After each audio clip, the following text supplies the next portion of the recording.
I live by two core principles. The first is that everything everyone knows, they learned.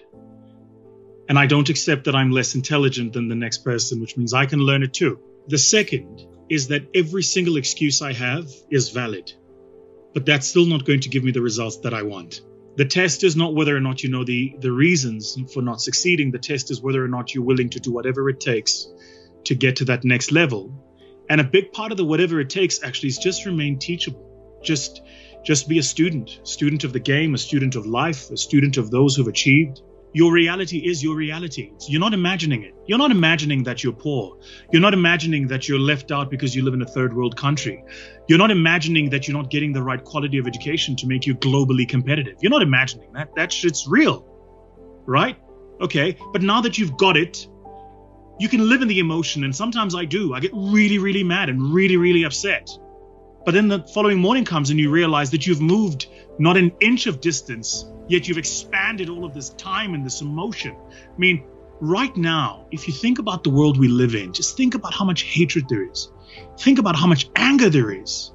And yet we're not moving. So what really pulls me out of it, and it's an honest conversation with me, is I go, do you want the emotion or do you want progress? Because you can't have both. I'll give you an example. You're at the gym, you're curling, you're rep 8, and your body starts to fire off those signals in your brain and it goes, stop, it hurts. If you stop, you get the emotion, you don't get the progress. So if you talk to any decent athlete, they'll tell you that where the pain starts is when the work starts. So you either get the emotion or you get the progress, but you can't have both. We're living in this world today where everybody is just so deeply embedded in the emotion. I want to be angry at Tom because he's X, Y, and Z, and I want to be angry at Vusi because, yet you make no progress. So yours and my challenge, I think, as a generation is how do we give the world progress? So sometimes we've lost a sense of perspective. It's not easy, but damn, it's much easier than it's ever been. And you have a responsibility to own your progress. The hardest thing to do is to enable people to see themselves as they are. When somebody asks the question, who are you? How do you answer that question? Are you the job you have? Are you the place you come from? Are you the lineage of your ancestors? Are you the qualifications? Are you your geography? Who are you?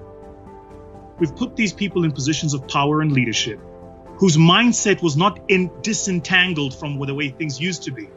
So they bring an oppressed mind into a freedom construct. Then they act like oppressed people, and we wonder why the results are the way they are.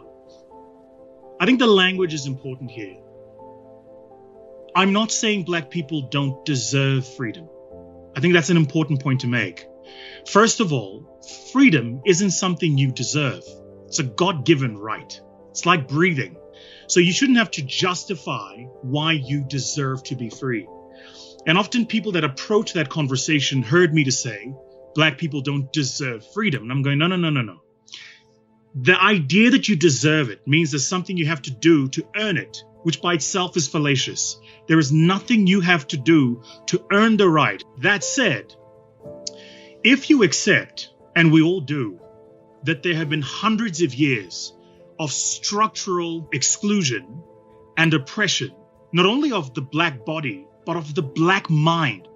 We weren't ready for freedom. What I mean is, we got it, but we haven't freed our minds. What we're doing is we're defaulting to the reasons and excuses we had pre-freedom for why we're not doing the shit we should be doing in freedom now. The point of departure is when you're free, you don't find the need to explain your freedom. You just are. And it was a reflection. It was okay, so we got it. But were we ready for it? Are we using it to the best of its ability, this incredible freedom we enjoy? Are we really being transformative? Are we being imaginative? Are we doing new, great, and powerful things? Are we being a generation? My dad used to say to me, you will always be the worst at something the first time you do it. First time you do anything is the worst time because you don't have the skill set.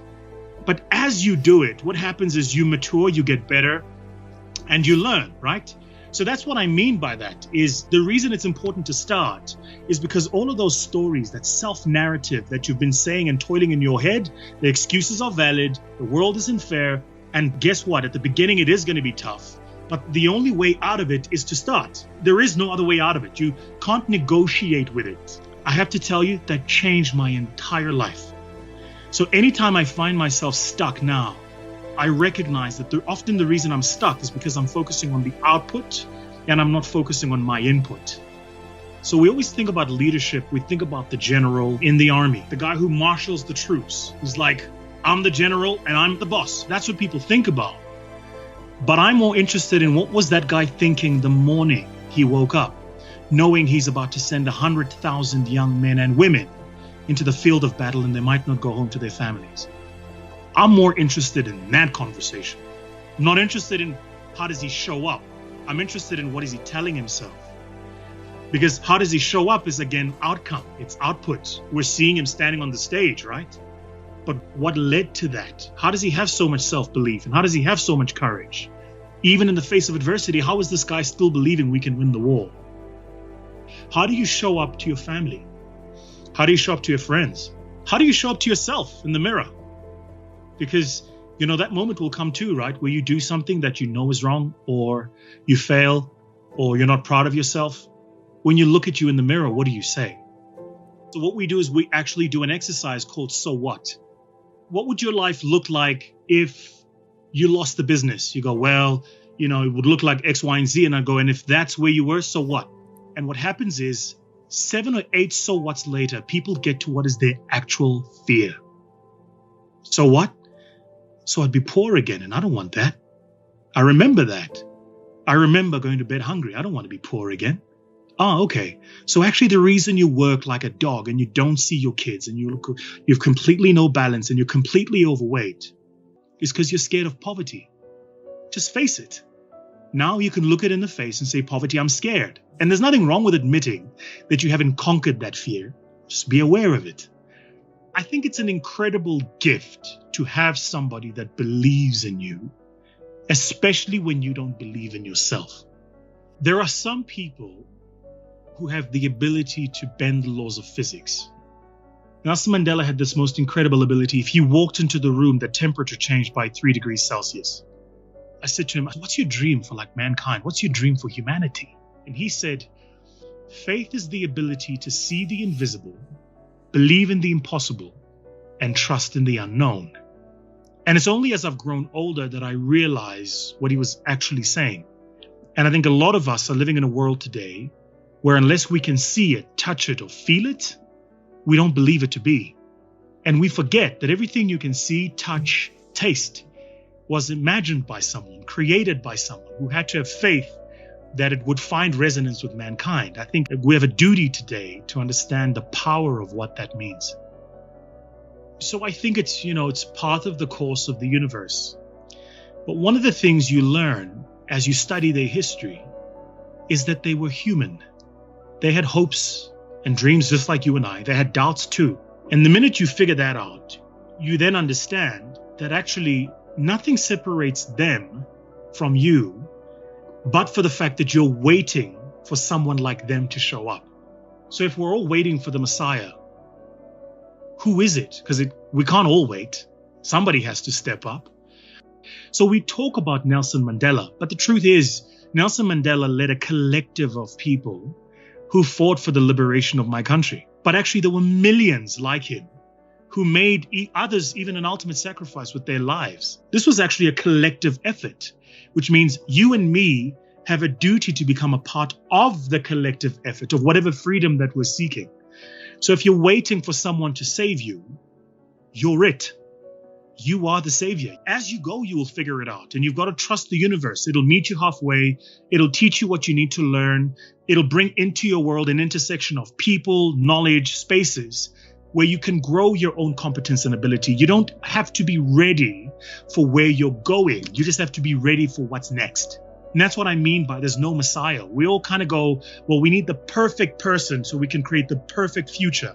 But what you're learning is there is no perfect person for the perfect future. There's the person who's just working on next step. And that's all it is. So I actually don't need the perfect person to come and save me. I can do it myself.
you.